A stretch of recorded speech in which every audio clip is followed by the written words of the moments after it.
Ladies and gentlemen, welcome to the Above the Bar podcast, where each week we belly up to the bar with a new guest, find out what they do, who they are, and what makes them great. So sit back, relax, and enjoy.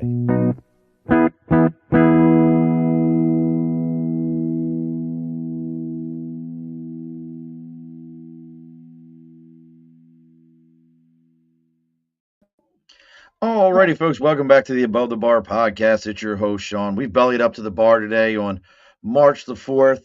I was going to say something smart ass about, March the 4th, fifth day of war or whatever, something like that. But I'm not going to get into politics or anything silly like that. I'm just going to tell everybody that we're here to belly up to the bar. It's March. And if you're in upstate New York and you would like to know how silly our weather is, I had snow yesterday, and then I'm supposed to have 70-degree weather on next Tuesday. So, as always, see you next Tuesday with that one. But bellying up to the bar today, I always like to have fellow Marines on. We like to have Marine Corps conversations, all these kind of things. I mean, we even found a Marine who so was dedicated to the high and tight haircut. He's bald, so why not have him on here? So joining us all the way from far down, and he says it's Rockland County, but let's be honest, that's really just New York City North. I mean, but if you're from New York City, you say anything that's outside of Yonkers is upstate New York, which is the silliest damn thing in the world. But we're talking about what it's like to bring yourself back from what you feel is your rock bottom. So doing all that with me today, all the way from Rockland County, New York, and probably should have set my media up because I keep forgetting to do that. I just want to talk to my guests, folks. That's why I forget to always do that. So joining us all the way down there, it's Mr. Mike Campbell. Told you, Mike, there's no rhyme or reason to how I go about it. It's just completely off the cuff and whatever I feel like doing at the moment, whatever sounds right to me. Oh, yeah. I love it. What is wrong with my technology? Sometimes my technology just wants to fight me. I'm telling you. A little too technical. Well, it's one of these things where I'm like, it won't let me share the show from my own personal Facebook page, and I'm like, well, why are you not allowing me to share this?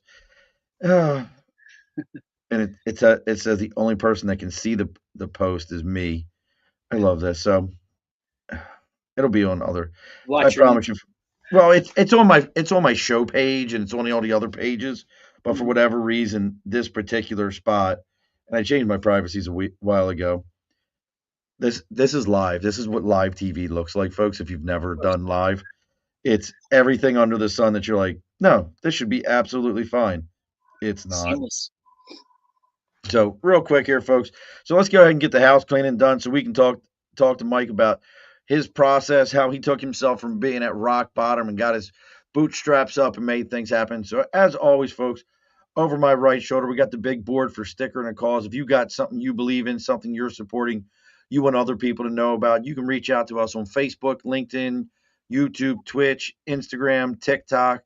Our website is theabovethebarpodcast.com. Our email is theabovethebarpodcast@gmail.com. You can reach out to us. Let us know what you got going on. I'll tell you where to send that sticker to. You send us a sticker. We put it on the big board. Let everybody know what you got going on so everybody can learn about what you have happening. Again, folks, that's sticker and a cause. Next thing we got to talk about here, folks, is the people who pay the bills around here, and that's Budget Blinds. And that's Budget Blinds of East Greenbush, Hudson, Coxsackie, Schoharie. I should have gave these to Mike to see how many upstate New York places he could actually pronounce. Being in Boston, can you, you start handing them to people, you're like, can you pronounce this?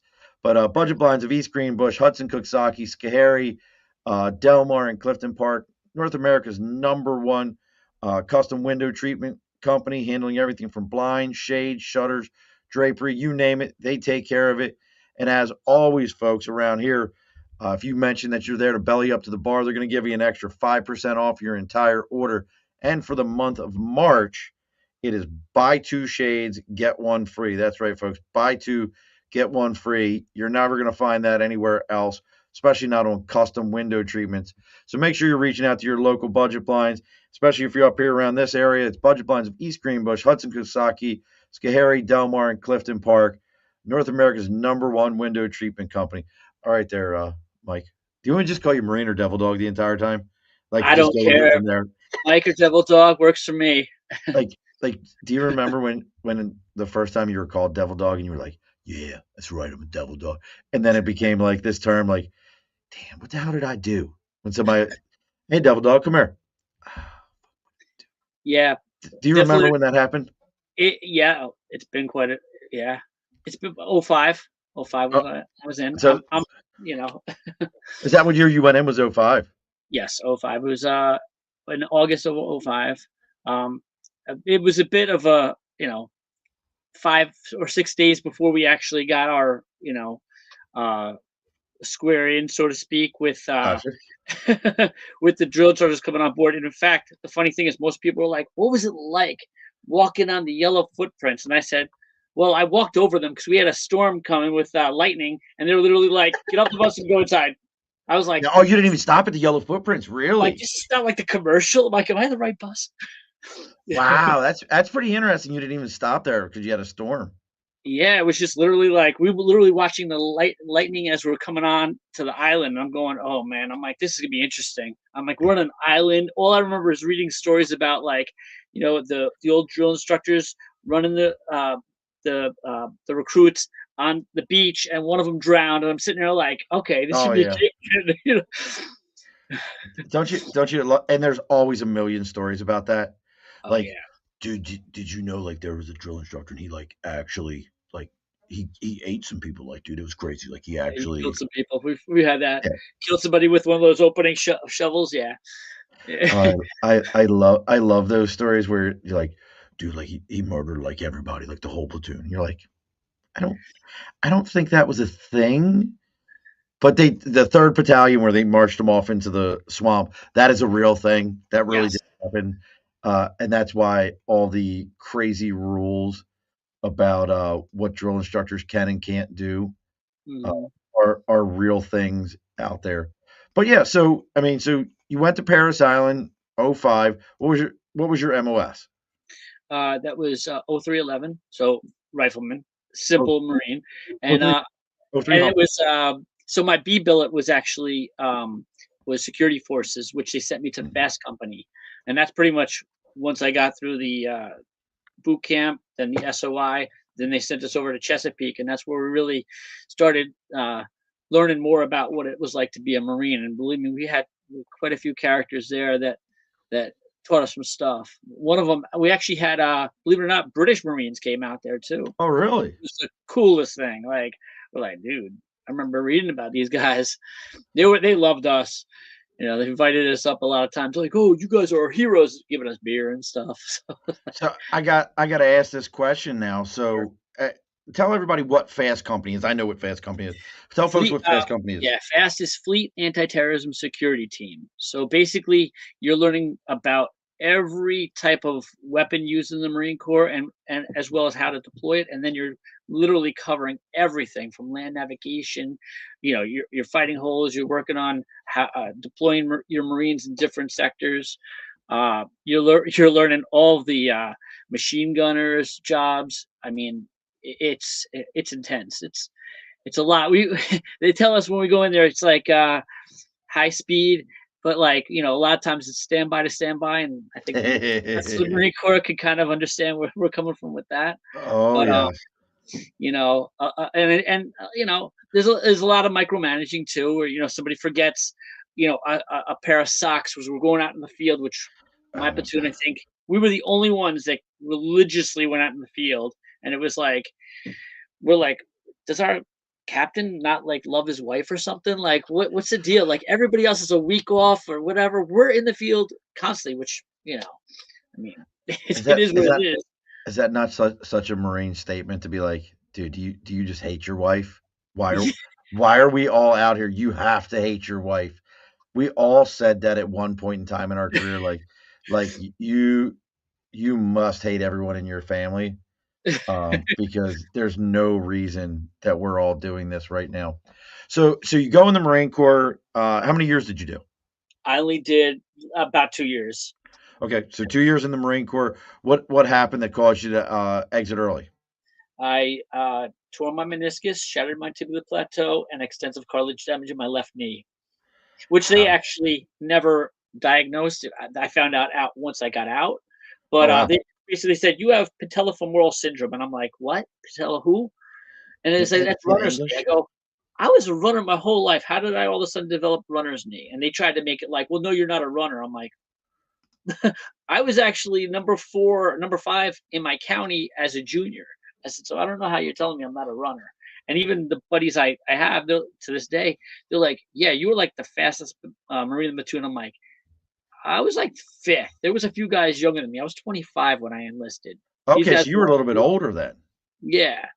So, but I still had I still was able to run. So when they tell me a runner's knee, I'm like, you guys don't know what you're talking about. And to their credit, they're not the Marines, they're the Navy. No offense to Navy guys, but I was just Listen, like, I "Nah." get it though.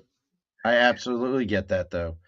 So you end up getting out, um, man, like 2 years in, you're fast company, all these different elements. How did that affect you when you first came out?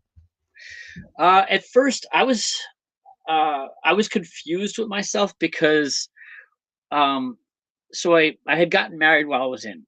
That was the thing. Everybody said, "Oh, you got to do it. You're married. You got to get that Eh, extra pay." Which I was like, "Okay, I only knew this girl like 8 months, and probably not one of the sounds like a smartest Marine. things I've done. Definitely not the dumbest, but it's up there." But so I get out, and now I'm trying to transition from Marine to civilian, and I'm still with the Marine. I got the attitude. I've got like anger management, issues. People look at me like, "Yeah, I don't know, this guy's a little bit, a little too gung ho, Marine Corps." Oh yeah. So I end up getting a job as a TE, which is a transitional employee at the post office for about 2 or 3 years, and it was kind of cool because I didn't have a supervisor over me all day, so I kind of just put my headphones on, just drop mail off. Kind of nobody bothered me except if they're looking for their mail, and I'm covering for some guy who shows up earlier. "Hey, my mail's late." I go, "Well, not according to my watch, but okay." Um, so I did that for a little while. Then I was taking the all the police exams because I felt like, well, as a Marine, Okay. like that's something I should be doing. I should be carrying a gun, and that's it. And I did mention in the meantime, I was actually having surgery on my left knee, which was pretty 2 week thing. I was back. 2 weeks I was back. I had my knee drained after the first week, which is a funny Wow. story about that. My knee blew up like a bowling ball. And I remember sitting on the couch in my basement apartment where I was living with my now ex-wife, and I was like, it was hot. It was like May of 2007, 2008, I think, 2008. And I remember saying to myself, I'm like, I need water right now. It's really hot. She just got home. She's laying on the couch like she want to go to sleep. So I'm like, hey, can you give me water? And she's like, in a minute. And there's two cats that are kind of in the corner on top of a leather chair, and one of them swats at the other, knocks the other one, going, "Wow!" She wakes up. I'm up. I'm up. By this time, I'm already like slid off the couch. I can't push off my left knee because that's Oh wow. basically, once you have surgery, they tell you basically got to relearn how to walk. I was Yep. basically pale faced, like, and then she's just like, "Oh, I'll get your water now." I'm like, "Thanks." Hence why this is my ex-wife. Yeah, that many other reasons, but So so I so I mean that's the I mean so you're at hey, you started a life. I'm not gonna be a Marine. I'm gonna figure it out. Like what was life before the Marine Corps then? Underwater basket weaving. What are we doing? Yeah, I did martial arts for several years. Became Okay. was martial arts instructor. I enjoyed that. Unfortunately, the pay wasn't great. It's not meant to be. You're not supposed to get rich off of that. But in as a 18, 19, 20 year old, you're like, man, all my friends are going out. They're getting new cars. I'm sitting here like wondering what my next paycheck is. Can't afford to go out and drink. It's actually frowned upon when you're a martial arts instructor to be hanging out with all these different groups Right. and being in a club, even though a lot of the other older instructors did. I just kind of said, all right, well, let me kind of look to see what my next thing is. And over time, I just was like, I kept feeling a call. My uncle, my late uncle Aaron, he had served in the Marines, and I always remember him telling me stories about his father. And he said that his father basically made the drill instructors look like jokers because the way his father would yell at him, he was like, I laughed when these guys tell me what to do. He's like, "There's no way they could scare me compared to what my dad did." And I'm like, "Yeah, my dad was pretty scary too." So I'm like, I think I'll be okay even at 25. And I was. I mean, nothing really fazed me. I had an extended time boot camp because I fractured my ribs. Which Damn. everybody still try to figure out how that happened. I'm like, yeah, O course, where that you get that parallel. So I I know. don't know I what the know word exactly what you're talking about. Yep, that bar where I you dive I walked across and you before try to me. grab it. Yeah, the kid before me was shorter and much more athletic. I was probably 180 pounds at the time, like 20 pounds less than I weigh now. And he missed it. And I'm saying to myself, if he's missing it, I better like really like everything I got, go right into it. And I literally like took a Superman like dive, kind of landing right here. And next thing I know, I'm sucking wind, and I do get through the rest of the course, climb up the top of the ropes, do all those flips that you asked to Right, do. right. Don't know how I did that. Again, the adrenaline must have been running high. Um, and as soon as I got to the top, they asked you to sound off and say your senior drill instructor's name, and I couldn't say nothing. I couldn't even say help. So he's Wow. looking at your drill sergeant's looking at me, son, you okay? And I'm saying to myself like that. And he goes, come on down. And he asked me what happened. And I told him, this recruit ran into the thing and I'm sucking air now. And he goes, okay, go to the corpsman. Now, run across the field where the corpsman is, and there's an officer. And of course, I give the proper greeting, but I didn't sound off loud enough, which With a obviously broken rib. No shit. then he gives me to my drill hat, and he's now playing games with me on the bars, and I'm like, he's like, why are you over here? I'm like, because I went to go to the corpsman, but sent over here. He goes, go to the corpsman. That's where I was.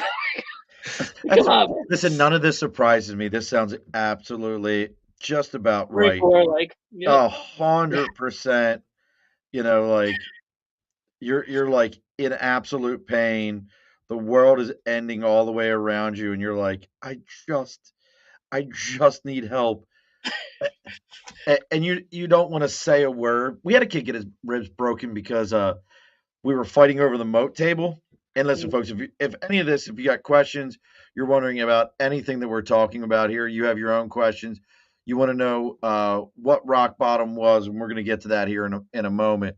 Please drop your questions in here. Let us know what you're thinking about. But yeah, he went and grabbed the moat table, and we had a drill instructor got a little too wild and hit him with a right cross in the ribs. And he was the smallest guy in our platoon, and this was we ended up with 5 DIs in our platoon, and Wow. we started with 3, and then like we started picking them up towards the end, and this guy's name was Ginther, and he was a tanker, and he had like these big monster hands, and he hit this dude, whack, and the drill senior. Oh, we lost you. Oh, tell me you lost me. You gotta love live video, folks, when you hit the wrong button. Uh, this is live, but yeah, drill instructor whack, hit him in the ribs, and senior was like, "You fell down the steps, didn't you?" He was like, "Yes, sir." They wrapped him up, and on we went. Didn't Totally drop. believe it. Ran into a wall. Yeah, didn't They say drop him. that. You know what the funniest part of all this is, Mike? Is I could have been your recruiter. Probably. I started recruiting duty in '01. Oh Left. wow. I started in '01, left in '04, came back in '06. So you were right in between my window there. And Wow. I came up to upstate New York in '09 and was the assistant recruiter instructor training all the recruiters in the area from Wow. Westchester to Plattsburgh and out to Binghamton. So you would have been right where I was at that time. I got recruited in the Bronx. So that's different then. Yeah, So New York right City had there. its own recruiting section. It was a very unique one. Yeah. So all these things are going on. You're out of the Marine Corps. You're getting jobs. What was rock bottom then? So rock bottom came a few years later. I was already now I'm divorced. Um, I spent some time in some shelters, and Hold on, don't let's not bypass. A lot of people for some reason like to bypass because like I don't understand that. I've never Okay. been at that point in my life where I didn't feel that I couldn't pick up the phone and call somebody and at least sleep on a couch till I got myself together. What was it that put you in a shelter? Because to me, that's rock bottom. Everybody's Yeah, rock bottom is different. To me, that would be true. rock bottom. That's scary that mine's not even there yet. So yeah, I was at the point in my life where a lot of the stuff I didn't even realize I was dealing with, but some people would notice it. They're like, you've got a little bit of an attitude, and we're not really sure. You've been out for a while now. Why is your attitude getting worse? And I didn't know. So I had my marriage. I had a daughter in that marriage. After I got divorced, I met another girl. We had a kid together, my son. Um, and things didn't work out with us. So she was actually having issues with my daughter. So we ended up kind of going our own different ways. But she basically locked me out of the house after I'd spent a weekend with my daughter and a friend because we basically said that like bringing my daughter around her was not going to be good for my daughter. Um, Wow. and I didn't even realize all this stuff was going on because I had so many things going on in my head. So it came to a point where um, I started getting told, like, you know what, maybe you should start, finding something to do other than, uh, these other jobs. Why don't you try going back to school? They'll pay for it because you got the GI Bill. And I'm like, you know what, that makes some sense. Right. And they thought maybe if I had a purpose or something, it would help me kind of deal with some of my issues. Well, if you don't deal with your issues, you're not going to really deal with Right. a purpose because you're going to still deal with your issues. So I part of going through the program, for school, um, one of the veteran liaisons had said to me, um, you got to pay for some of this because of your GI Bill's not covering everything. Why don't you try to look into Voc Rehab? And I was like, Voc Rehab? How am I going to qualify for that? They're like, well, you have your knee injury, so maybe we could talk about that and see if that'll help you. So she started having me go to the VA, and this is where I really started to get kind of where I'm at now. Is you go to the VA for the knee. I'm going to the gym, getting physical therapy, and one of the guys I hang out with in the gym, we went down to the cafeteria, had some lunch one day, and he's talking to me. He goes, "You need to talk to somebody," and I'm like, "I'm talking to you." He goes, "No, you need to really like talk with That's such a somebody." Marine. Listen, that's one of the most Marine statements. You need to talk to bitch. I'm talking to you right now. Why? Who else am I going to talk to? And I That's a had no very idea Marine where he was statement. coming from. He was talking to me about mental health, and I'm sitting there like, "Mental health what? Like, what are you talking about? Like, when you say I'm mental or something? Like I don't understand this." So he says to me, "They have people here at the VA that will talk with you and kind of help you with whatever it is you're dealing with." And I don't even remember what I was talking about that day. Probably a lot of things or nothing. Right. Um, so then, eventually I started seeing a social worker, and you know, they're basically I'm talking about surface issues, not really like sure why I'm even there. I'm just kind of Right. like, yeah, today this person cut me off in traffic, that person's doing this person flipped me off. I'm a little too white for the Bronx. I'm probably like, going off on a tangent. This woman's like, hold on a second.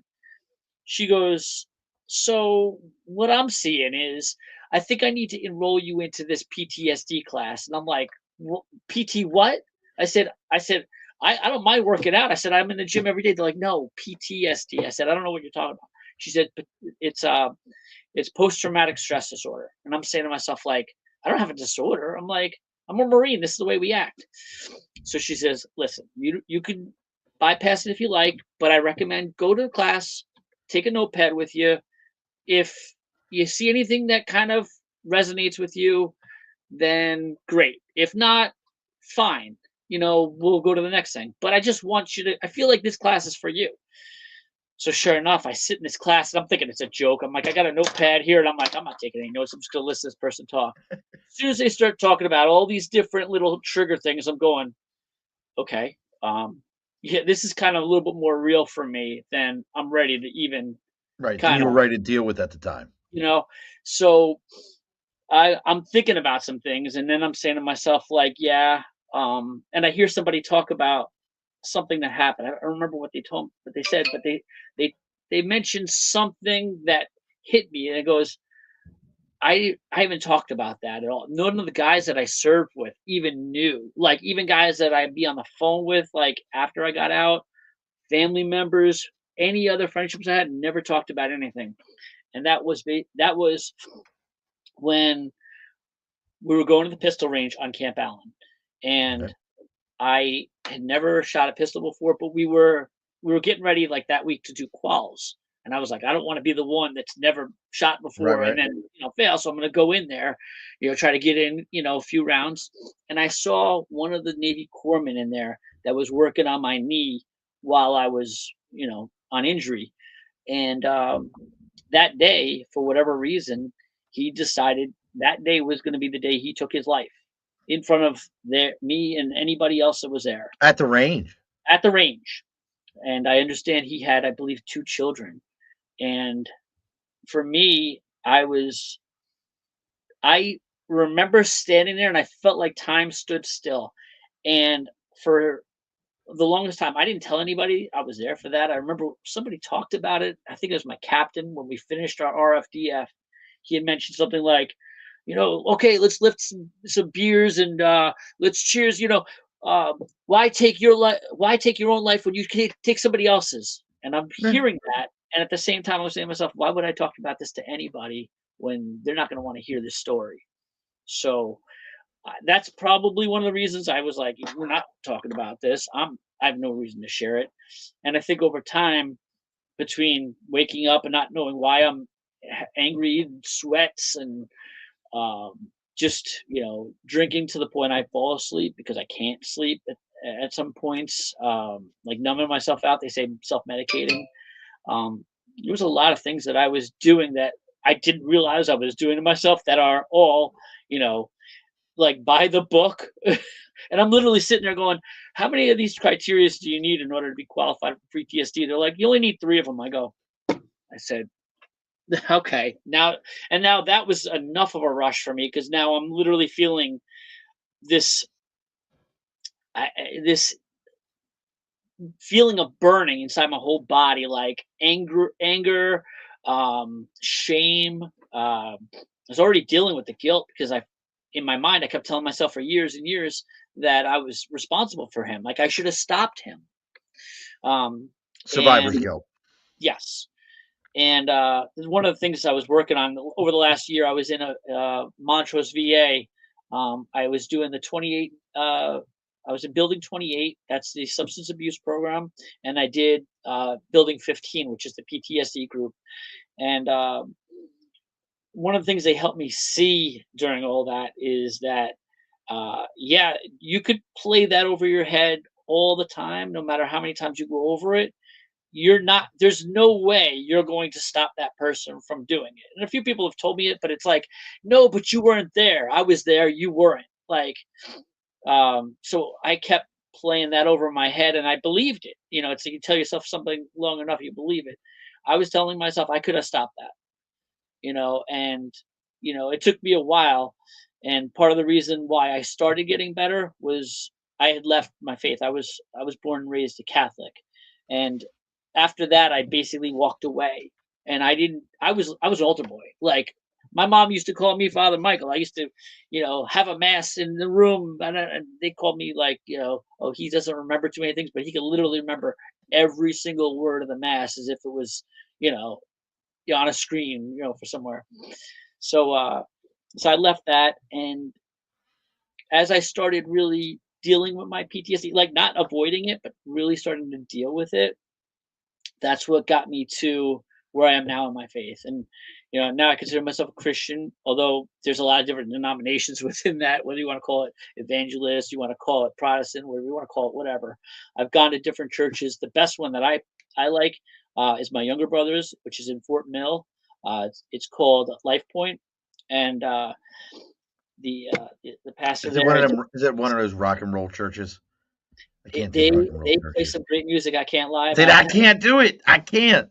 You know what? It I'm, took me a little bit I'm a too. Methodist. It I grew didn't up feel like Catholic, it at ended the up minute. as Methodist. I used Yeah. to remember going to boot camp at the first time they said "Ooh, pray." instead of "oorah," and I was like, Yeah. I was like, Like, "What no, level of sacrilege are we at right now, where we've yeah, even taken oorah and made it ooh pray?" Do you yeah. remember that? Do you remember that? I don't remember saying that in boot camp. I remember because I went to the Catholic church Oh, over in right, boot camp. yeah, right next to 2nd Battalion.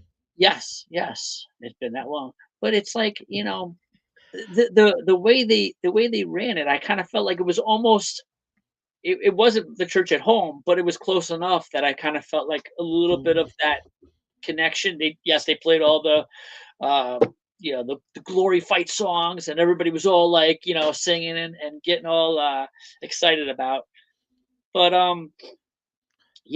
I think at some point I just had said to myself that You were was it. done. I didn't really feel like I felt that connection, and I was really just looking for some answers. And the more I, read the Bible, the more I started answering them. And I ended up doing a thing where I'd wake up in the morning, I'd ask a question, and I'd literally be searching for, what's the answer in the Bible. And then I would literally take my situation kind of in a story fashion, started sending these messages out to various people through text messaging, leaving it on Facebook, and that became like a thing about a year ago. I've been doing it over a year now, and That's awesome. some people, read it. My ex-girlfriend, who I'm friends with her brother. She would give me the prayer hands and delete it from what he's told me. like, but like, you don't try to send it out in the sense that you're a higher person than they are. You're like, this is the question I had that I'm dealing with, and I'm sure somebody else is thinking of the same Right, thing. who can help me with this at this point? You know, so even if it's just like, and I believe it or not, I've gotten people messaging me like, did you really just send this to me? And I'm like, yeah. I mean, Yeah, why not? you're the Well, person that that's received it, and right? that's such an interesting thing that you said. And look, folks, if you curious what Mike's got going on, you can reach out to him on social media. He's also got a festival.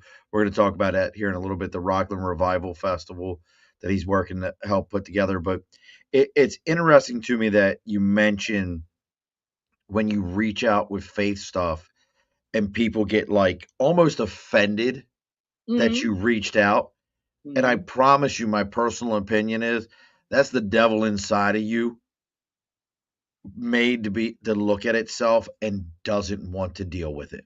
True. If you are offended by the fact that someone reached out with you with a faith-based thing and said, "Hey man, I'm struggling with this.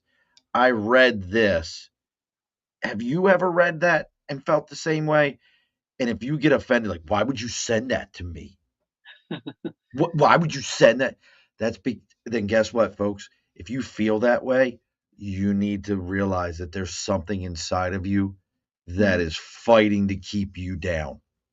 It's There's no other reason. it really is sad, and It, I it, I I feel for people like that. I get a lot of people someone told me when I started sending this out on Facebook about it, and I had somebody message me about, um, "We're not alike. You're a hater," and I'm like, "I'm a hater." what was that about? For me to be a hater because I'm sending out things about, my beliefs, Hmm. that kind of tells me again what you just mentioned, Right. that you've got something in you that's that you're lost. You're really lost. And I wanted to say something. The flesh in me wanted to say something. You wanted to react, but I stepped back and I said, you know what? Let me block this person before I do say something, and let me pray for them. And honestly, I did. It sounds, oh my God, how do you do that? Listen, that's the way you do it. That's how I release it because I'm taught now, instead of getting it in my feelings and everything else, I say, you know what, I'm gonna give it to my creator, to Jesus, because that's who I believe is my savior. I'm gonna give it to him because that person is gonna need that at one point. I was lost at one point. I was very lost and destructive, self-destructive mostly. I didn't harm anybody else as far as I know of, but I was self-destructive. So that person is crying out for help, and I'm not in that position right now to help them. So if God could sprinkle some grace in their heart, just a couple sprinkles, is all That's it it. takes to change that person. I firmly believe it, and I've seen it in people. People say, "You got to be crazy." You know what? Maybe that's how you feel, but until you really experience it and you understand that, I went from being a person that was told you're too far gone to be saved. And when you feel that and you feel like, what else is there left for me to do? And I'm going about doing destructive things to myself. And then someone tells you one day, you know what? Go to church, go talk to somebody. And you start getting answers to questions that were always, up there for you. I don't care where you are in your life. You could have been the worst person on the planet, or there's still hope for you. You just got to surrender yourself and say, you know what? Let me give it to God, because revenge isn't my thing. That's His. He's going to take care of it. He's going to take care of all your worries. That's And it. I've learned that. Uh, It's been hard, but and I still deal with stuff. You know what I mean? Like, as a Christian, people think, "Oh, you're perfect." No, you deal with struggles. He had the cross. He bled for you. Now you have to pick up your cross, and you have to live a life, with rejection, because he was rejected. Well, But it's an interesting thing here that so you hit rock bottom, and that was the hand that came to you. mm, That the hand that came to you was, hey, let me pull you up from here. Let me get you up from here. This is how we get you out yes, of this. Um, and it sounds like as you presented this to different folks and had conversations, some people were very open, like, "Hey, man, yeah, that's awesome. Glad you found something that's helping you." And then other people couldn't accept that that was your help. Am I understanding that right? That yeah. was the way you found your way out of the bottom. That was your light. That's how you found it to move forward. Am I understanding that right? Yeah, and I've always been taught too, with the way that I am, and one of the things I left the Marine Corps with, they said, "We would have loved to keep you. You were a great leader." And I'm sitting to myself, "How am I a leader? Like, you always took care of the guys in your platoon. You never got to be selfish. You were always looking after everybody else, and you're always trying to do the right thing, even when nobody's looking." And that's a big thing in the Marine Corps, anywhere you go.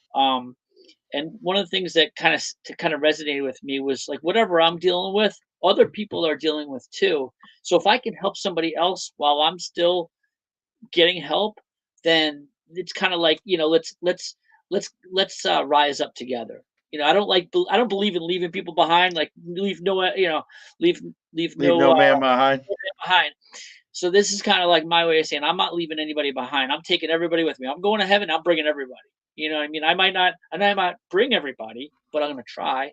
I'm going to at least introduce them. And if I can, get them on the right path, then great. If I can't, it's not on me. Maybe I'm just there to be a vessel, just to kind of, like, in passing, somebody's like, okay, at some point in their life, they're going to remember.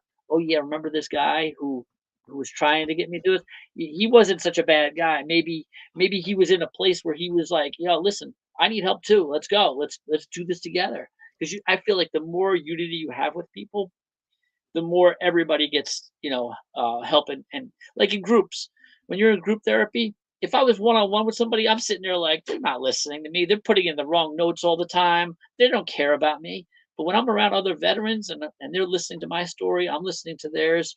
We're all trying to get better together. So, like, the way this revival festival that we're talking about is, you know, in 2 Chronicles 7:14, it basically says that if my people are called by my name, will humble themselves and pray and seek my face and turn from their wicked ways, then I will hear them from heaven and I will heal their land.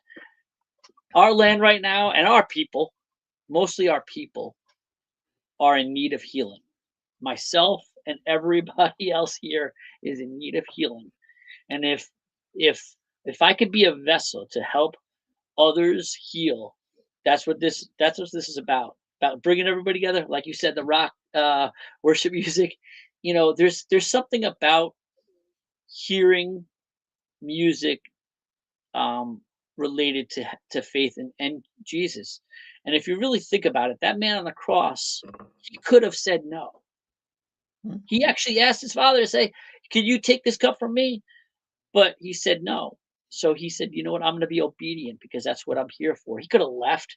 I actually did research on the garden, and I said to myself, like, "Man, this guy could have darted and left, and we'd all be, no better for it." But he stayed, and he did his mission. So my mission, mission guided light, is kind of like finding the people that are in the darkness, that need help, that need uh a savior, because we all need something. Somebody's going to try and use drugs, somebody's going to try and race, somebody's going to try and do something. If they can find something that's going to fill them to the point where they're like, you know what, now I know what I'm missing. And for me, that's what it was. I really didn't have a relationship with Jesus. Until you have a relationship, you're never going to feel whole. And while you might struggle, at least now you have somebody, a friend, who's going to be there for you to get you through all the tough times. And I firmly believe that. And that's where I'm at now. It's funny you mention people, believe it or not. If you're interested, folks, if you're curious if God exists or not, look up Chris what the heck's his name? Chris Langan. You know who Chris Langan is? You ever heard the name? Yeah. Look up Chris Langan. He's got an IQ somewhere between like a 195 to 210, and wrote a paper of God. Wrote a paper on it, published Wow. it, the whole 9 yards. And the guy was a bouncer and Wow. big dude, rancher and a bouncer, and dropped out of college, dropped out of high school because he was smarter than his teachers. Dropped out of college because he was smarter than his professors. Wrote a book on quantum mechanics without a degree, and it's accurate, you know. And he wrote this whole thing, and he's like, yeah, let me sit down and see if I can theoretically prove it. He's recognized. He was once featured in Guinness Book of World Records as having the highest ever recorded IQ. Featured in Malcolm Gladwell's book Outliers for having an exceptionally high IQ that did not lead to traditional academics and professionalism. All the things you're saying just kind of reminded me of him, and saying like, listen, folks, if it's science that gets you there. So the other side to this, and we're getting close here in a moment. We'll make our last call. When did you know for yourself, I'm coming up out of the bottom? Good question. That's a good question. Thank you. It was about a year ago. I feel like as I was in this program, now, when I was in the substance abuse program, one of the things they did tell me was like, your substance abuse is not because you're What was your uh, drug of choice? it, alcohol. I Oh, was I drank. I drank till mm, I passed out. gotcha. Um, and a lot of it was numbing pain, pain inside, outside. Um, and the lady, I think this was Tamara, who was my treatment coordinator, TC they call it.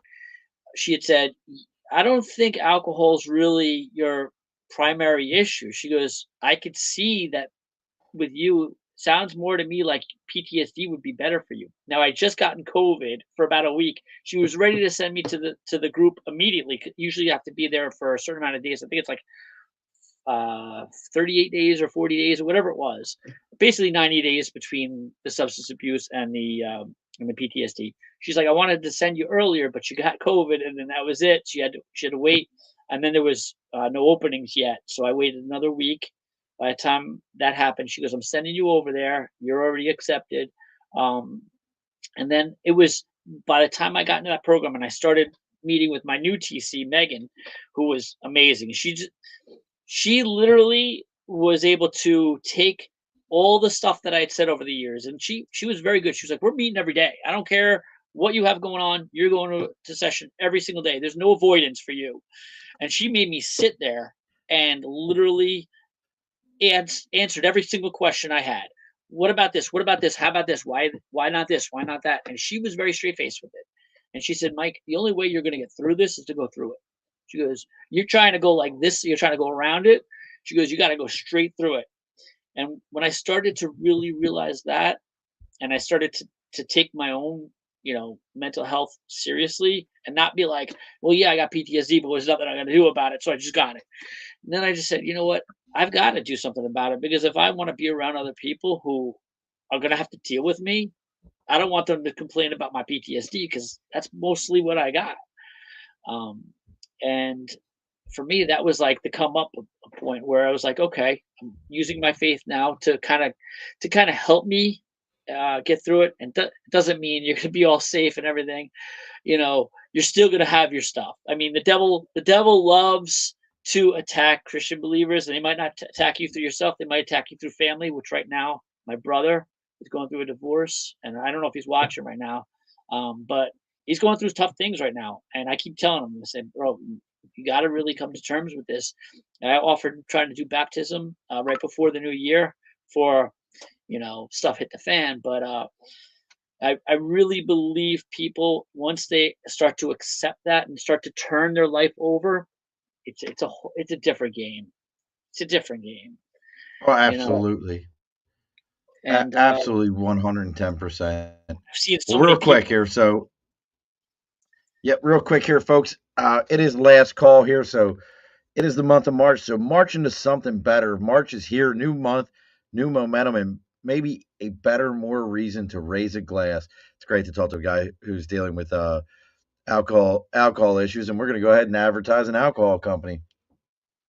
This episode is brought to you by New Scotland Spirits, small batch whiskey. I'm sorry, man, it's some shit, ain't it? This episode is brought to you by New Scotland Spirits, small batch whiskey, handcrafted right here in upstate New York, made with local grain, real craftsmanship, and the kind of bold flavor that stands out from the crowd. Whether you're celebrating a win, shaking off, see you're recovered. You're celebrating a win. You should have a glass.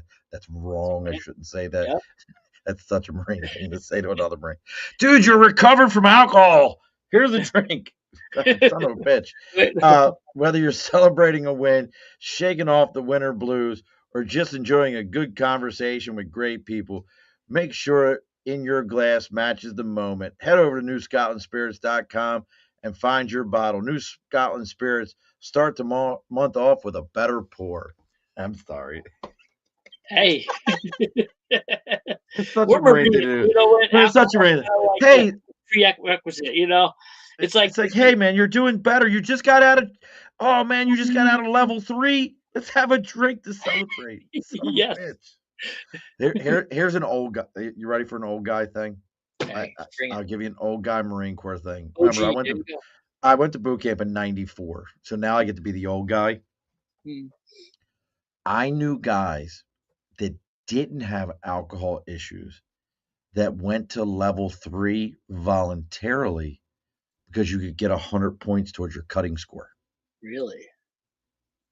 I don't know if they still do that or not, but you could volunteer to go to level 3.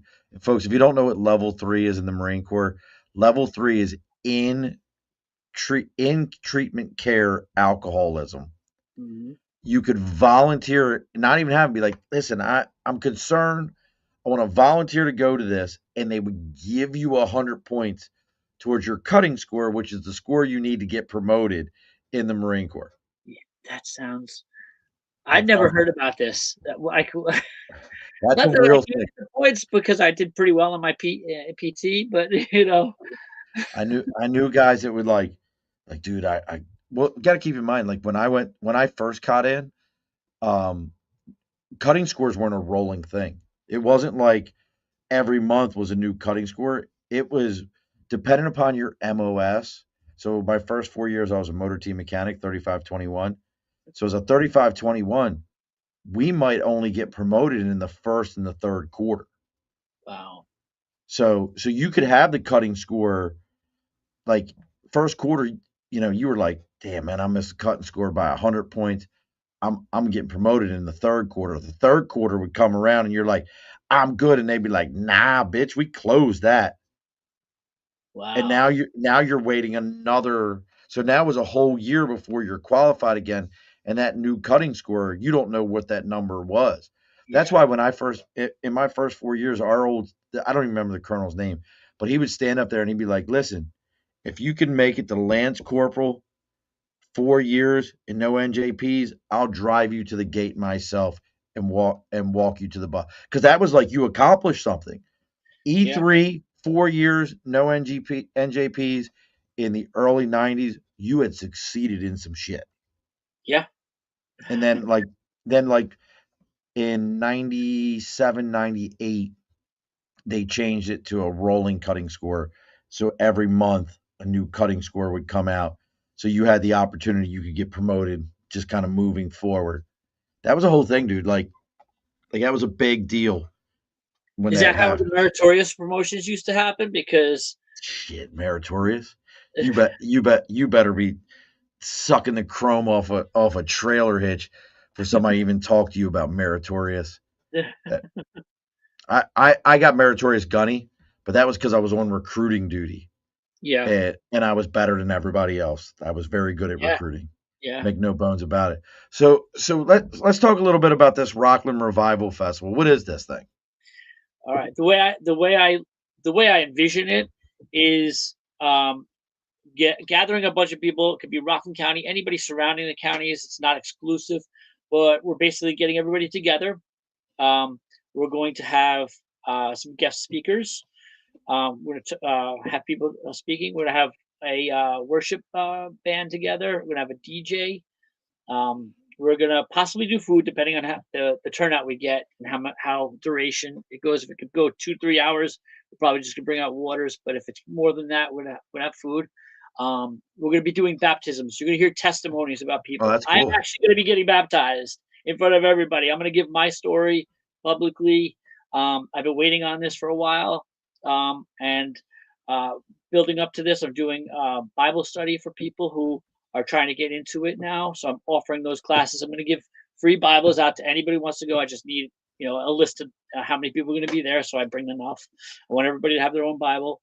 And upon graduation of the class, I'm actually going to give people T-shirts that say Mission Guided Light, and on the back of it, it's going to say um, Rockland Revival Festival 2026. And Where's the hopefully, festival at? right now, we don't have a date, but we're planning to have it in Rockland County. Depending on the numbers I get, I've got to determine, what's the best location, and of course, I've got to deal with, the possibility of weather conditions. So I'm thinking if I can get a big enough space to be outdoors with a tent. If I can't do that, I'm looking at a possible gym, and I've got a few people I've been contacting. We're not really sure again the numbers, and they're kind of like, well, if it's this, we could do it. If it's not, we won't be able to. So ideally, I want to do this like once a year here, and I want to kind of take it up the East Coast. And I talked about Westchester, Putnam County, Orange County, and get as much people involved as possible. I don't care if 5 people showed up. If I can change 5 people's one person's life and bring them, Absolutely. to me, that's doing what I'm supposed to do because I know not everybody is ready, and you meet you in your space, meet you where you are. So Where can you people find information on it? I do have a website which I do have on my Facebook. I've been passing it out. It's oh geez, it's gonna be a lot of letters here, but I, I Words have a lot of letters in them. I mean, it yeah. happens.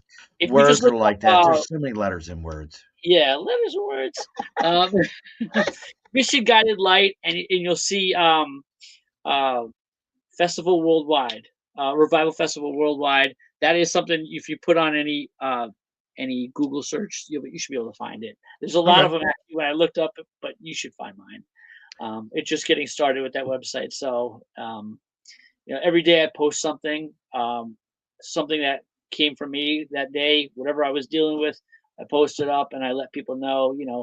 If you're trying to get to know who God is, it's great to kind of hear stories about it and try to see how it works for you because everybody's story is different, but a lot of them do end up relating because we were all made from the same creator. So that's Absolutely. Absolutely. Now, is this through the current church you belong to? Are they helping support this? How'd you come up with this? I came up with it on my own, but I am working with a few pastors in the county that one of them is actually letting me use their baptismal, which I found that's great. Otherwise, like $1,300 to rent one. But he's working with me, and he was actually surprised. How he's like, "Do you have any formal theology training of a degree?" I said, "Well, I went to Fordham University." He goes, "Oh, so you basically have a degree in that?" I go, "More or less." So yeah. So and people are usually surprised when I start talking with them, and they're like, "How are we talking about the Bible so much?" Somehow it just seems to stem from a conversation, but um, I'm pretty open about my faith, and I encourage other people to as well. And if you're not sure, pick up a book. It's right in there. It's great. It's great for your health and mental health, especially. Take it from me. I was in a place I didn't think I could come out of. And the more I pick it up, the more I feel like, okay, these people are messed up too. So if they got through what they could get through, then there's hope for someone like me. I tell So people all the time, until you've read the Bible, you don't understand what's in the Bible. true. Like people can tell you anything they want to, and once you've read it and you're like, um, there's a lot of smoting, a lot of like bloodshed and war, and especially Old Testament folks. Listen to me. Yeah, I Old mean, look at Old David. Testament. David had a heart of God. He had an affair and he killed the guy whose wife he slept with, and then he still made it back. It's about just knowing in your heart, like, did I do something wrong? I gotta talk. You gotta have a relationship. If you don't have a relationship, then there's gonna come a time you're gonna face your Creator and say, you know, are you in the book of life? And what did you do with my gifts that I gave you? And I'm I'm struggling with that every day, but I'm trying to find that purpose. And he doesn't tell you, but you got to listen sometimes and hope that something comes to your mind. And that's what this is. This is what I was praying on, and I felt like this was what he's calling me to do. So I'm trusting in him and see what happens. By myself, I'm not expecting to do much, but with him, Hey, anything is look, possible. it all starts with like it says, it all start every journey starts with the first step. Now Yep. let's ask the most important question of the night. So you came in '05. It's just a baby. Um, favorite. So where were you stationed at? Where were you I was stationed? Lejeune? in Norfolk, Virginia. So you were actually in Norfolk. Yeah, You don't even say it right. It's Norfolk. they say So Norfolk, Norfolk, something like yeah, that. Norfolk. And then the first time you see the word, the first time you see Portsmouth, and you're like, that says Portsmouth, and they're Yep. like, no, it's Smith. I'm like, no, that's mouth. Yep. You idiots. Um, so, you fail there, so we can't ask that question, but we'll ask this one. Favorite MRE? Favorite MRE. That's what. See There what it is. was there was like a there was one with it wasn't spaghetti and meatballs. It was like a pasta and like a meat sauce with meat. I don't remember what they called it then, but I remember every time I'd be going through, looking through. That's the one, so I'd You're not be talking picking about up. beef. You're not talking about beef stew, Beef. are you? It was something like that. It could have been some variation of beef and pasta, and it had like a Mhm. sauce in there. I used to put Tabasco sauce on at the time Yeah, put before I that had sauce. acid reflux. I used to be able to get away with all that stuff, but it just gave it more flavor. Oh, listen, the old school beef stew with if you can find beef stew and the jalapeno cheese and hot Oh, sauce, and then you take a pack of crackers and mix them all together. yep. Um, I was a big fan of the Four Fingers of Death, the Frankfurters, Four Yeah. Fingers of Death. Folks, listen, these were four perfectly lined up Frankfurters that and now MREs have lost their mind. There's vegan MREs and vegetarian MREs and just dumb shit. So, look, folks, if you like, Mike, where can people find you if they're looking for you? Uh, Find me on my Facebook page. Just look What's up my that? name, Mike Campbell. You'll see my face. You can't miss it. There's probably 100 other Mikes, but keep looking. Pro over New York. Um, and yeah, any questions you want to ask me a question? You want to just sit there and talk? I don't. I'm pretty good at that. Pretty good at it. Yeah, pretty good. So, make sure you're seeing what Mike's got going on. And as always, folks, if you found us through Mike or Mike through us, make sure you're giving it like, share, follow. Make sure you're joining us again next week. Next week we got a gentleman coming on, Mitchell Osman. He is a trusted advisor, leadership consultant, executive coach, and host of the Dad Nation podcast. It's a top 5 podcast globally. With over 15 years of senior leadership, he helps high performing men achieve success where it matters most, at home, in their health, and in their happiness while enhancing their careers. Oh, I almost missed my read there. While enhancing their careers' success, Mitchell has guided executive entrepreneurs and driven professionals to bridge the gap between career achievements and personal fulfillment. So make sure you join us next week to hear about what he's got going on. As always, folks, one more time here. If you find us through Mike or Mike through us, make sure you're giving that like, share, follow, whatever platform you're listening to this on. Now, Mike, I know you've binged all 300 and some episodes. I don't even know how many we're up to now. It's like 300 and something. It's a lot of episodes. Been doing June, folks, will be 6 years I've been doing this. Wow. So how about that for one? Milestones. There you go. It's six years at that point. So as we do at the end of every episode, Mike, the guest always gets the final word. So what's our final word tonight, Mike? Hey man, yeah. If you're lost, look to the men upstairs. Guarantee you'll find your way. Believe me. Alrighty, folks. Be sure to push your stool in. This has been a Second Front podcast presentation found on Apple, Spotify, and wherever podcasts can be found.